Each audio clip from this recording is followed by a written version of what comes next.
Hi అండి, నమస్తే. Welcome to the channel. సింపుల్గా ఉసిరికాయ పచ్చడి మేకింగ్ వీడియో చూద్దాము. నేను ఫస్ట్ పెట్టిన తర్వాత మీకు ఎలా వచ్చిందో పచ్చడి చూపిస్తున్నాను ఫ్రెండ్స్. తినేసి చూపిస్తాను ఫ్రెండ్స్. చూడండి, మీకు నచ్చితే ఇలాగ మీరు ట్రై చేయండి ఫ్రెండ్స్. ఇది 1 వీక్ తర్వాత నేను పచ్చడి ఎలా ఉందో టేస్ట్ చూస్తున్నాను. పచ్చడి అప్పటికి బాగా ఊరిద్ది ఫ్రెండ్స్. ఊరి ముక్క బాగా మనకి ఇలాగ కదపంగానే చూడండి ముక్క ఎలాగ ఇరిగిపోతుందో ఫ్రెండ్స్. బాగా నానింది. నిమ్మరసం వేసాను కదా ఫ్రెండ్స్, బాగా పట్టుకొని ముక్క కూడా బాగా పుల్లపుల్లగా బాగా వచ్చింది ఫ్రెండ్స్.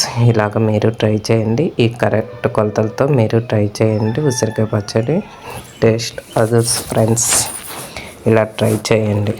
వీడియో కనుక నచ్చితే లైక్ చేసి, షేర్ చేసి, కామెంట్ చేయండి. ఫస్ట్ ఉసిరికాయ పచ్చడి ఎలాగో చూసేద్దాం. నేను ఒక 1/2 కేజీ ఉసిరికాయలు తీసుకున్నాను ఫ్రెండ్స్.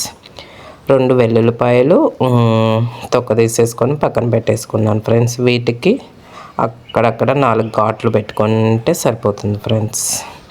ఆయిల్లో డీప్ ఫ్రై చేసుకోవాలి కదా ఫ్రెండ్స్, అందుకు అక్కడక్కడ 4 ఘాట్లు పెట్టేసుకున్నాను. అన్నిటికీ పెట్టేసుకొని రెడీ చేసుకొని పక్కన ఉంచుకున్నాను. ఇప్పుడు ఆయిల్ తీసుకొని, నేను ఎక్కువ పచ్చళ్ళకి శనగ నూనె వాడతాను ఫ్రెండ్స్. శనగ నూనె అయితేనే ఆయిల్కి పచ్చళ్ళకి బాగుంటుంది ఫ్రెండ్స్.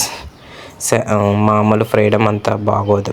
ఒక నెల అయినా నిల్వ ఉంటాయి కాబట్టి 1/2 కేజీ పచ్చడి అంటే 4 రోజులు వస్తే ఎప్పుడు కావాలంటే అప్పుడు పెట్టుకోవచ్చు ఫ్రెండ్స్. ఇప్పుడు అంత పచ్చడి ఈజీ అయిపోయింది. ఇంకా నిల్వ ఉంచుకొని తింటే హెల్త్కి అంత మంచిది కాదు. అందుకు నేను ఎప్పుడు కావాలంటే అప్పుడు పెట్టుకుంటాను ఫ్రెండ్స్. దానికోసం కొంచెం మెంతులు, 1/2 కేజీ పచ్చడికి 100 గ్రాములు ఆవాలు వేసాను ఫ్రెండ్స్. ఇవి 2 టీ స్పూన్ జస్ట్ అలా మెంతులు కొంచెం ఫ్లేవర్ కోసం వేసాను ఫ్రెండ్స్, చల్లదనం కోసం అంతే. ఇప్పుడు ఆయిల్ తీసుకొని ఆయిల్లో కొంచెం ఆయిల్ వేసి ఉసిరికాయలు కూడా వేసి ఫ్రై చేసుకుంటున్నాను. అటు సైడ్ ఇంకో ప్యాన్లోనేమో ఆవాలు, మెంతులు జస్ట్ కొంచెం అలా డ్రై రోస్ట్ చేసుకోవడం గురించి అవి వేసుకున్నాను ఫ్రెండ్స్. అవి కూడా ఏగిపోయినాయి. ఆరబెట్టేసుకున్నాక మిక్సీ పట్టుకోవటమే ఫ్రెండ్స్. ఇవి ఏగిపోతున్నాయి. అలాగ కొంచెం 10 మినిట్స్ ఉంటే ఏగిపోతాయి.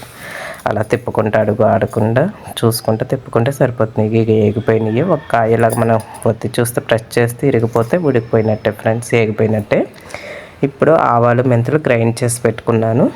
ఇప్పుడు నేను ఉసిరికాయలు వేపిన దాంట్లోనే కలిపేసి వేరే కంటైనర్లోకి తీసాను ఫ్రెండ్స్. ఇప్పుడు వెల్లుల్లిపాయలు కొంచెమేమో దాంట్లో కలిపేసాను ఫ్రెండ్స్. కొన్నేమో కచ్చాపచ్చా గ్రైండ్ చేశాను ఫ్లేవర్ బాగుంటుందని.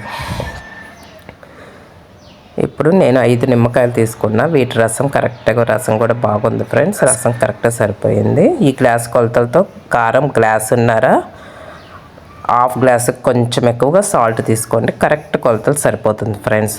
1/2 కేజీ ఉసిరికాయలకి 5 నిమ్మకాయలు కరెక్ట్గా సరిపోయింది ఫ్రెండ్స్. ఆయిల్ కొంచెం ఆయిల్ తీసుకొని హీట్ ఎక్కిన తర్వాత కొంచెం ఆరబెట్టేసుకొని అప్పుడు కలుపుకుంటే సరిపోతుంది ఫ్రెండ్స్. నేను కలిపేసి పక్కన పెట్టేశాను. తెల్లారి చూశాను ఫ్రెండ్స్. కొంచెం ఆయిల్ పట్టేటట్టుంటే ఇంకో 2 గరిటెలు ఆయిల్ వేసి కొంచెం పసుపు వేసి కలిపేసి ఇలా డబ్బాలో తీసుకున్నాను ఫ్రెండ్స్. ఇలాగ 1 వీక్ ఇలా వచ్చింది. బాయ్ ఫ్రెండ్స్, ట్రై చేయండి తప్పకుండా.